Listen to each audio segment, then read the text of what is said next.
Mm-mm.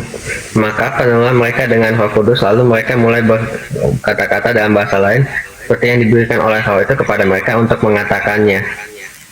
Bahasa-bahasa lain itu apa? Bersama siapa orang-orangnya di situ?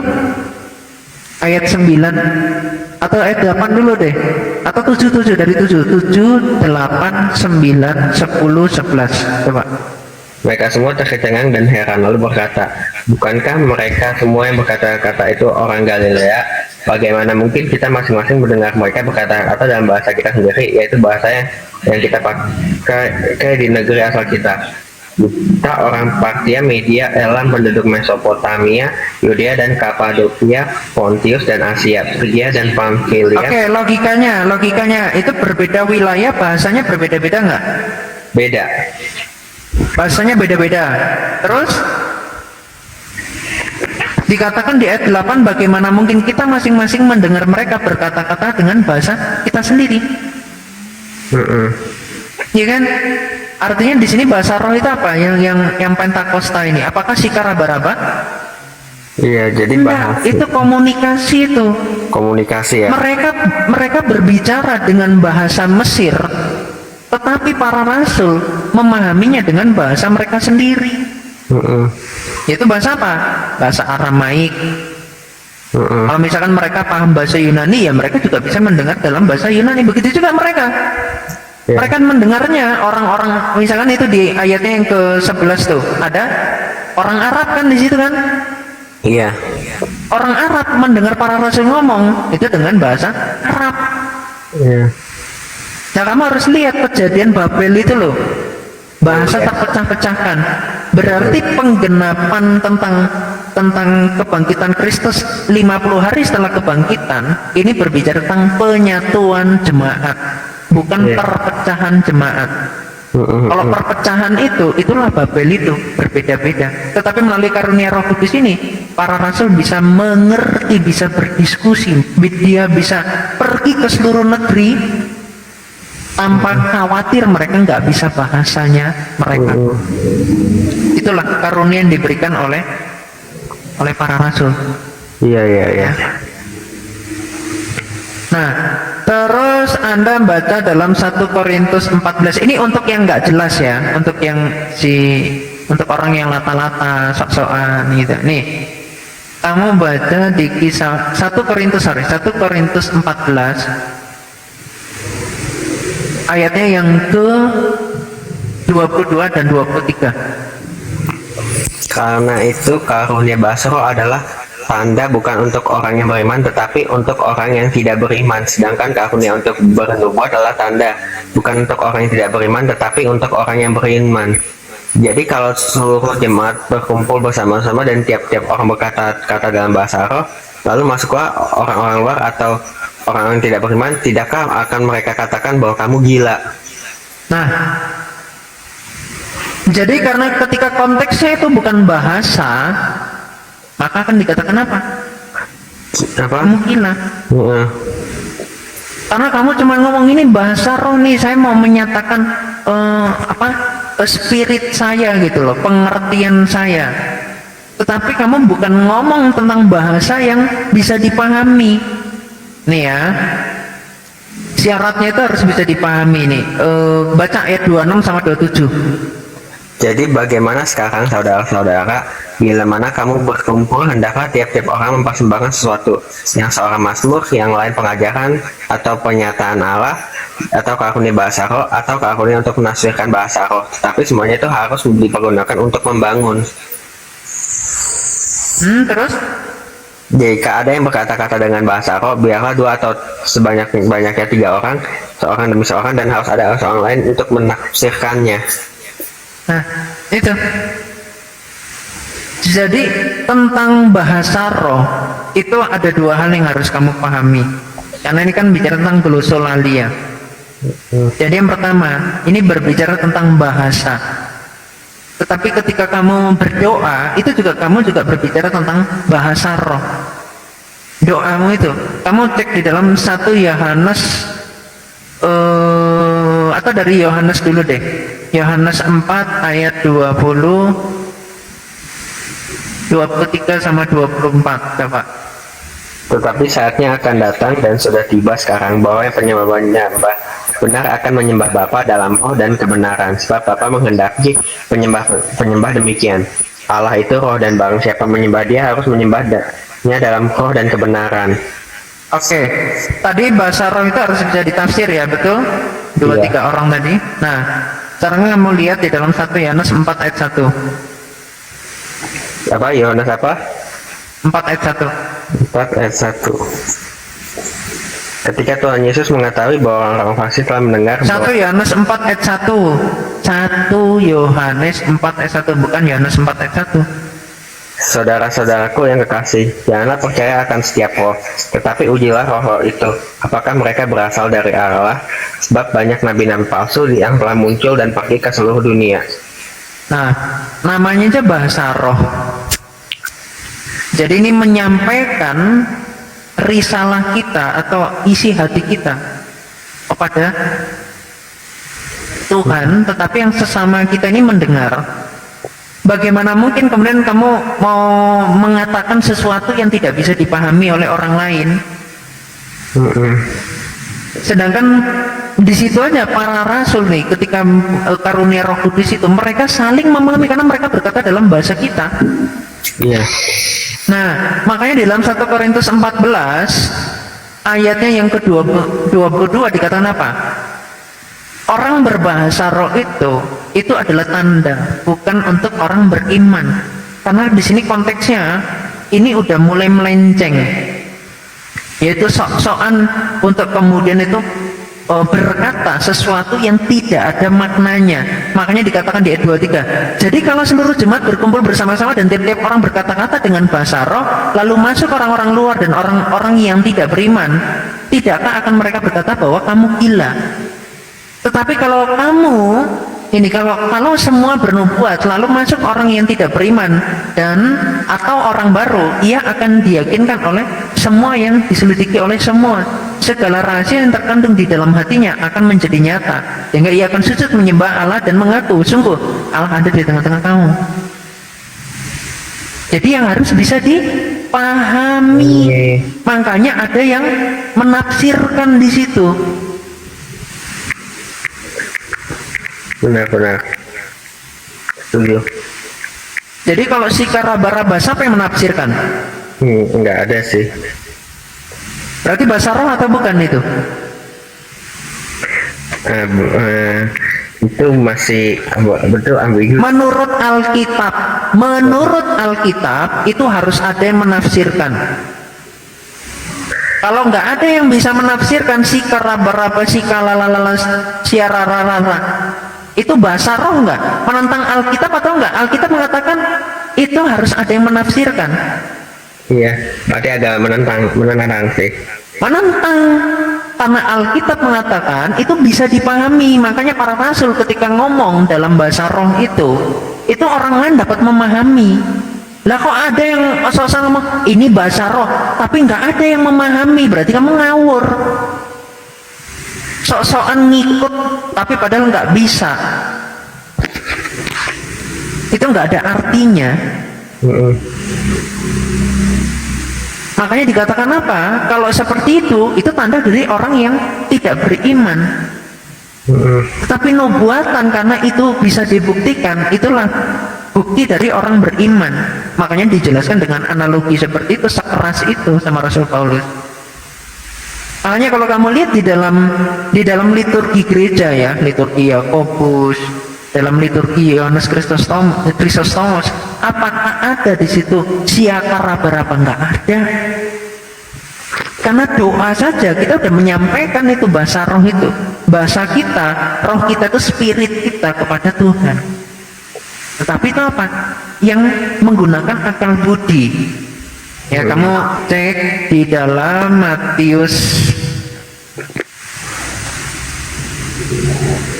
Matius 12 ayatnya Markus ya. Atau Matius ya, Matius 22 ayat 37. Jawab Yesus kepadanya, "Kasihilah Tuhan Allahmu dengan segenap hatimu dan dengan segenap jiwamu dan dengan segenap akal budimu." Oke, mengasihi Allah itu dalam roh atau tidak?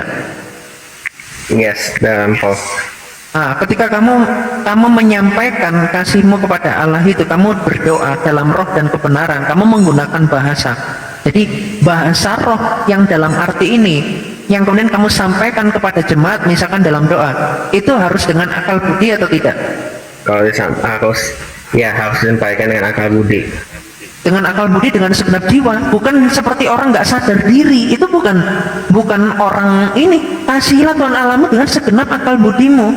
Apakah gayanya seperti orang kesurupan? Enggak. Apakah para rasul itu kesurupan gitu ketika mengasihi Tuhan, ketika kepenuhan Roh Kudus? Apakah para rasul kesurupan? Enggak. Enggak. Apakah Tuhan Yesus penuh dengan Roh Kudus? Tuhan Yesus kesurupan? Pecang-pecang gitu. Kayak gitu. Enggak. Kayak gitu. Enggak.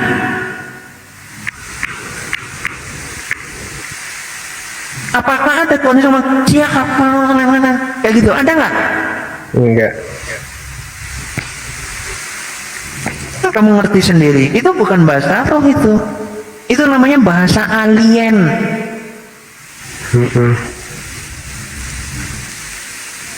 Kayak orang kesetrum kayak itu ngapain? Apakah para rasul gayanya kesetrum gitu? Ketika nginjili orang langsung gitu, langsung orang kepalanya didorong ke belakang gitu biar jatuh, kayak gitu gayanya para rasul? Enggak. Gunakan akal budimu. Kalau kamu uji menggunakan Alkitab nggak ada artinya. Alkitab mengatakan itu harus ada artinya, harus bisa dipahami.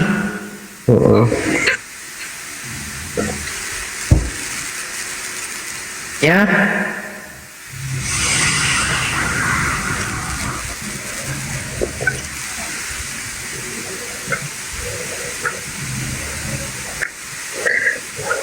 Siap-siap. Oke, benar kiamat bahasa aku. Jadi kalau kalau bernubuat itu salah satunya itu kan juga cukup bagus ya buat apa ya, untuk membangun gitu. Ya, bukti orang beriman itu bernubuat dan itu terbukti gitu loh. Dan nubuatan itu bukan karangan kita, tetapi itu memang benar-benar itu dari Allah. Biasanya bisa terjadi itu ya di masa depan. Iya, betul. Nih lihat ayat 33, kamu baca 1 Korintus 14 ayat 33.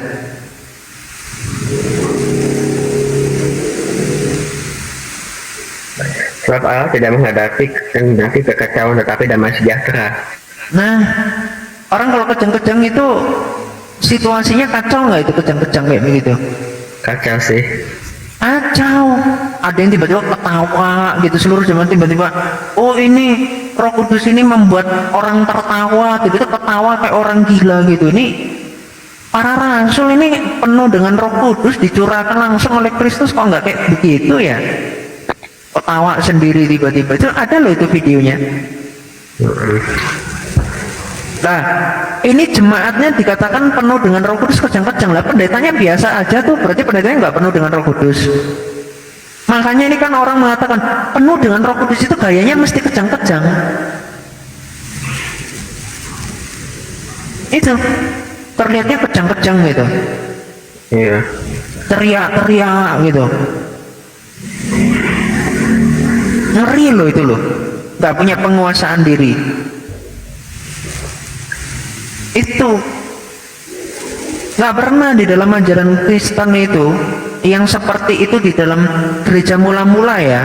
Itu baru muncul yang kayak begitu, itu usaha manusia untuk membuat dramatis gitu.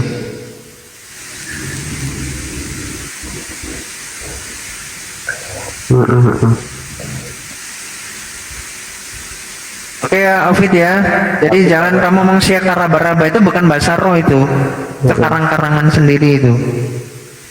Iya kiamat. Tapi kiamat, kalau pandangan kiamat, kalau misalnya tentang bukan kalau mujizat gitu kan, itu kan ada beberapa, misalnya aku pernah baca orang yang udah sakit kanker gitu, dia terus tiba-tiba didoain terus itu sembuh, dan itu bisa juga salah satu karunia roh. Iya, jadi mendoakan sembuh itu memang itu adalah karunia Allah. Mendoakan orang sakit dan seterusnya. Iya. Dan ingat ya, doa itu ada 3 jawaban. Ya, iya, ya, tunggu, tidak. Tunggu tidak. Jadi jangan kamu Tuhan, aku pengen jadi presiden gitu. Tapi kamu nggak melakukan usaha apa-apa, yang pasti apa? Tidak. Jadi tetap bagaimana kayak gini loh. Kamu minta sama pasanganmu untuk baik sama kamu, tetapi kamu nggak mengerjakan perilaku yang baik kepada pasanganmu. Kira-kira pasanganmu menolak kamu nggak? Mutusin kamu nggak? Ya mutusin kamu. Orang kamu nggak punya attitude kok. Iya, Ya bagaimana mungkin Tuhan itu punya belas kasihan ke kamu ketika kamu sendiri itu tidak melakukan bagianmu. Iya, iya. Kerjakan itu bagianmu, usaha. Iya sih. Dan kamu harus tahu juga, ya, hujan itu diturunkan bukan hanya kepada orang yang percaya, kepada orang tidak percaya pun itu diberikan hujan. Iya, iya, iya. Kasih Allah itu tidak bisa dikalahkan dengan kebencian dari manusia. Ada orang membenci Tuhan, tetapi dia kemudian belajar sungguh-sungguh, bisa pintar dia. Tapi apakah kecerdasannya itu kemudian bisa dipertanggungjawabkan untuk melakukan kebaikan? Kan tidak bisa dipertanggungjawabkan. Bisa jadi dia jadi penipu dengan itu. Apakah itu baik di hadapan Tuhan? Enggak baik. Jadi jangan pikirannya itu selalu yang sifatnya itu mentereng gitu loh, yang pokoknya materialistik itu udah pasti itu kebenaran. Kata siapa? Banyak kok penipu-penipu tuh, Yes, koruptor.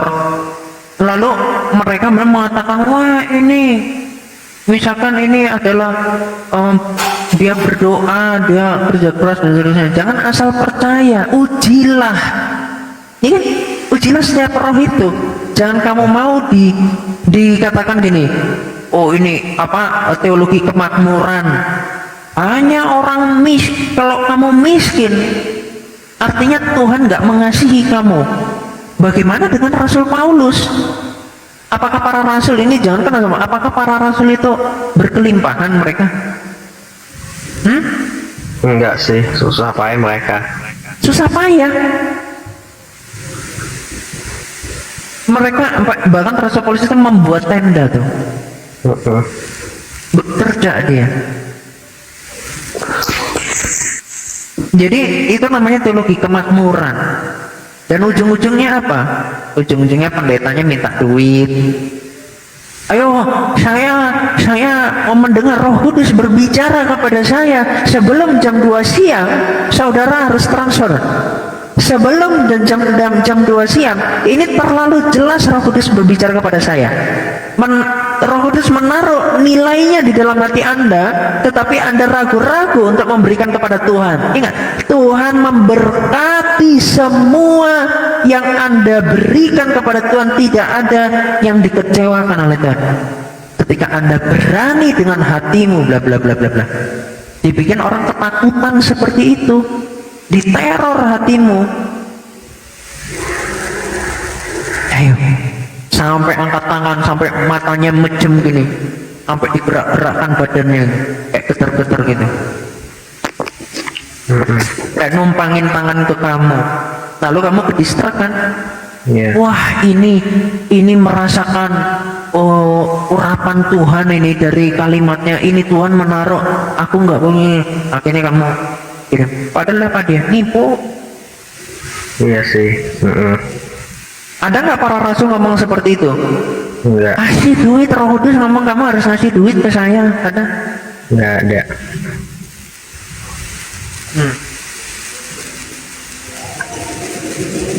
Makanya dikatakan apa? Cinta uang adalah akar dari, coba cek ya, 1 Timotius 6 itu kalau nggak salah, ayat 10 ya, coba Kak, cek. 6 ayat 10 ya. Karena akar segala kejahatan ialah cinta uang. Sebab oleh memburu uanglah beberapa orang telah menyimpan dari iman dan menyiksa dirinya dengan berbagai-bagai duka. Ya, menyimpang dari iman. Jadi kalau yang tujuannya materialistik, ya, ujungnya nipu dalam hal apapun. Apa-apa duit. Begini harus duit, begitu harus duit. Ini perkara pelayanan. Misalkan tuh kemarin saya sempat lihat ya, ada VT dari salah satu ini. Dia bilang dia mau mengadakan seminar untuk karunia kesembuhan. Oh ya, Orang yang daftar mesti bayar itu sekitar berapa ya, 1 juta berapa itu kalau nggak salah. Ya betul, tuh ada tuh. Iya kan? Waduh, kok hebat sekali ya bisa mengajarkan itu gitu loh. Ini caranya, triknya. Kalau nggak seperti ini baru saya nih terus seakan-akan dia ini bisa perintah Tuhan gitu loh. Orang-orang yang ikut ini yang dikasih ini. Kalau yang enggak. Ini kan udah kelihatan kedoknya.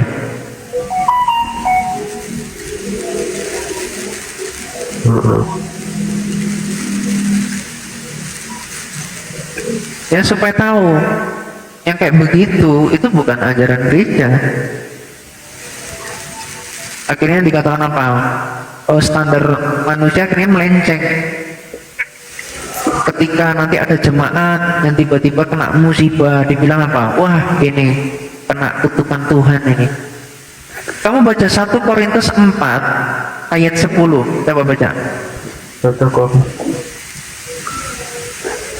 Atau ayat 11. Baca. 11, 12, 13. 1 Korintus 4 ayat 11, 12, 13. Sampai pada saat ini kami lapar, haus, telanjang, dipukul dan hidup mengembara. Kami melakukan pekerjaan tangan yang berat. Kalau kami dimaki, kami berkati. Kalau kami dianiaya, kami sabar. Kalau kami difitnah, kami tetap menjawab dengan ramah. Kami telah menjadi sama dengan sampah dunia, sama dengan kotoran dan segala sesuatu sampai pada saat ini. Ayat 14. Tentang hal ini kutuliskan bukan untuk memalukan kamu, tetapi untuk menegur kamu sebagai anak-anakku yang kukasihi. Menegur. Jangan berpikir apa? Mengikut Kristus itu tidak mungkin kemudian dianiaya. Kalau dianiaya, itu adalah suatu kutukan. Dan justru kita tuh diuji melalui hal itu. Loh, kok kamu mau terimanya enak toh? Iya. Kamu nggak mau diuji, Ayub aja diuji loh.